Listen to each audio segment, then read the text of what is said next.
Nas últimas semanas, investigações sobre corrupção no futebol têm abalado o esporte em todo o mundo.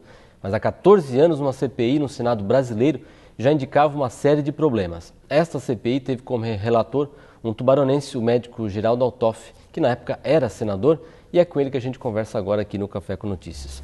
Doutor Geraldo, muito bom dia. Bom dia, Rafael. Bom, esse escândalo na FIFA com o envolvimento de alguns brasileiros é uma indicação de que aquela CPI do futebol aqui no Brasil realmente tinha fundamento e que esses problemas realmente são muito encravados no nosso futebol. Na realidade, são ou as mesmas pessoas ou o mesmo grupo de pessoas. E fica muito claro que a sistemática e a dinâmica que acontecia de corrupção dentro da FIFA, que se iniciou com a entrada de um brasileiro, este mesmo brasileiro dava os encaminhamentos negativos também, né, no processo de corrupção da própria CBF. Que é o João Avelange, né, que hoje tem 99 anos e que já teve, inclusive, condenações por problemas também. Exatamente, é verdade. E o lamentável é que esse processo, ele com certeza, ele é escalonado, ele vem de cima para baixo. FIFA, CBF, com certeza absoluta, muitas federações envolvidas num processo de corrupção clara. Lembro-me perfeitamente, há 14, 15 anos atrás, quando acontecia a CPI, a investigação que fizemos sobre a Federação Mineira de Futebol. E o que se observava de desmando e de 32 empregos que tinham e que disponibilizava a Federação Mineira à época, 27 era para uma mesma família. Então são fatos assim que mostram que o futebol brasileiro, nas suas entidades de administração, ela está realmente muito poluída, e também alguns clubes de futebol, com certeza absoluta, também tem, e isso ficou evidenciado à época, também tem desmandos com relação ao processo de desvio de dinheiro. O que o senhor aponta que foi de mais importante indicado naquele relatório lá de 2001? Eu acho que o grande mérito naquela hora foi ousar ter feito. À época, a bancada da bola era muito forte.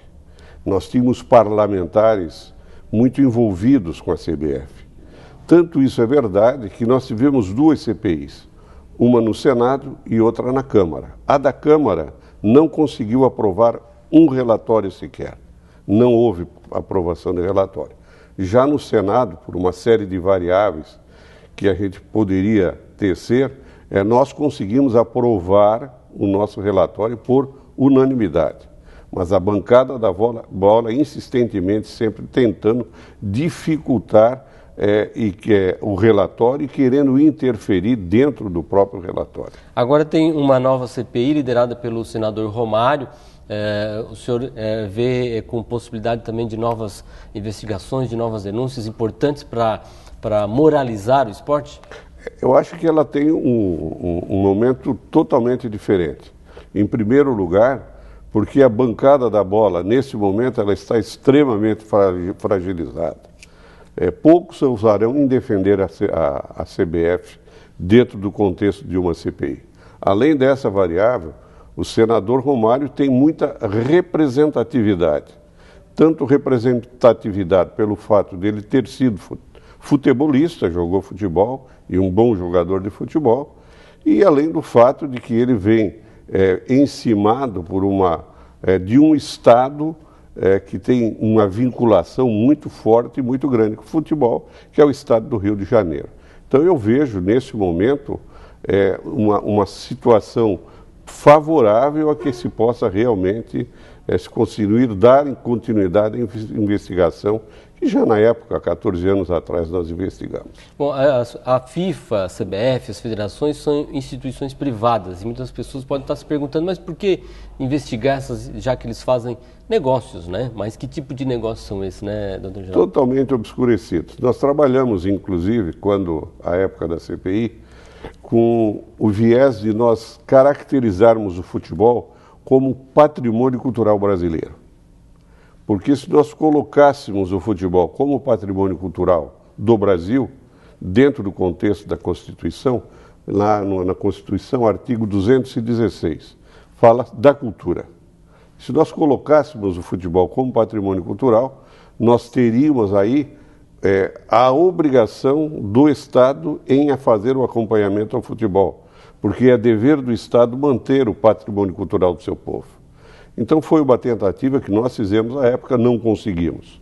Isso tem que ser feito, porque nós não podemos admitir que, mesmo sendo entidade privada, fique 20, 30 anos uma pessoa única e exclusiva sendo diretora, presidente de uma entidade desse tipo. É inadmissível. Se está nessas condições, ela fica sempre sob suspeição. Isso é a situação que houve do Avelange, ficou 24 anos na presidência da FIFA, o atual presidente que vai sair, Joseph Blatter, também já está aí há quase 20 anos dirigindo a entidade. Inclusive essa sucessão, doutor Geraldo, que está acontecendo, da forma como se está realizando, com muito prazo para convocar novas eleições. Aqui também na CBF o Marco Polo Del Nero também já disse que vai abrir um processo, mas o vice dele é um catarinense, o atual presidente da Federação Catarinense, o Delfim de Pádua Peixoto, que também já está na Federação Catarinense há quase 30 anos. O senhor não acha que esse processo de sucessão também parece estar meio contaminado? É isso que nós colocávamos à época. Nós chegamos a apresentar, inclusive, uma emenda à Constituição proibindo que houvesse a reeleição dos diretores do futebol. Nós não conseguimos aprovar. Então, realmente, essa contaminação é fruto de que, nessas entidades administrativas, as pessoas se perenizam. E, em perenizando, elas se tornam suspeitas e a gestão é feita de maneira monocrática, muito individual, com a visão única daquele que dirige, e não de maneira democrática e aberta, inclusive envolvendo os futebolistas, aqueles que jogam futebol, lamentavelmente não têm participação. Agora com o Bolsês Futebol Clube a gente vê que tem uma movimentação no sentido de que haja participação do próprio jogador de futebol. Na época o presidente da CBF era o Ricardo Teixeira, pessoa que não deve morrer de amores pelo senhor, e ele não teve um nome ainda claramente ligado a essas denúncias de agora, mas inclusive ele se retirou do processo antes até da Copa do Mundo. O senhor acha que isso ainda vai respingar na figura do Ricardo Teixeira? Com certeza absoluta. Isso vem porque nós afirmamos no início da nossa entrevista, esse processo está contaminado há longo tempo. E vem desde o início, desde o momento do senhor João Avelange, que deu continuidade depois com o Ricardo e outras pessoas. Aí nós tivemos 2 presidentes da CBF que tentaram descaracterizar isso. Juliette Coutinho e o Heleno Nunes, acho que eram os nomes dos 2 que realmente tentaram se desvincular desse processo e não conseguiram, não deram continuidade às suas administrações. É muito forte isso. O senhor considera que o que está acontecendo agora é uma conclusão daquele trabalho que vocês começaram lá no início dos anos 2000? Entendemos que sim, mas ao mesmo tempo a gente tem que considerar que, como diz Juca Kfouri, um dos seus colegas assim, que vive o futebol de maneira permanente, que no futebol brasileiro nós damos 2 passos para frente e sempre voltamos um para trás. À época que nós fizemos a gestão da CPI, nós conseguimos dar alguns passos para frente. E eu faço referência ao Estatuto do Torcedor. Hoje o Estatuto do Torcedor já existe há 13 anos, 14 anos. Ele não é uma lei, vamos dizer assim, hoje totalmente adequada, mas à época se fez, não é? E se conseguiu fazer com que houvesse uma organização do futebol. Basta ver que os campeonatos a nível brasileiro eram feitos por convite e não por um escalonamento de performance em campo.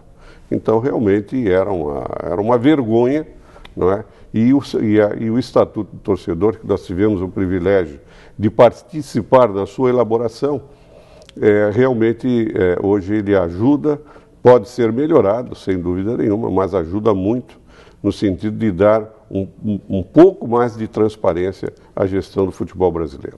Bom, doutor Geraldo Altoff, ex-senador da República, atual secretário executivo de Articulação Estadual, muito obrigado por sua participação no Café com Notícias para contar um pouco sobre a CPI do futebol e esse movimento que está acontecendo agora também em nível internacional. Muito obrigado. Muito obrigado também.